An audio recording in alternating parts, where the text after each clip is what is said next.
زموږ او ستاسې په وطن کې دا د آبادۍ تر ټولو ښې نښې دي. زه خو چې د داسې آبادیو په لیدن باندې څومره ډېر خوشحالېږم تاسې ته د هغې اظهار نشم کولی.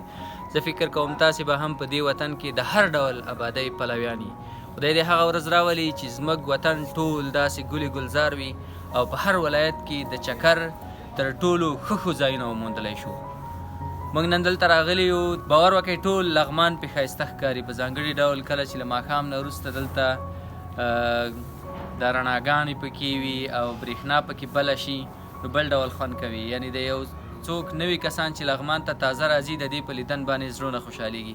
په دې هیله چې داسې ځایونه زموږ په ټول هیواد کې ډېر شي او د خلکو ذهنونه هم دومره روښانه او ښکلي شي لکه دا ښکلې ماڼۍ داسې.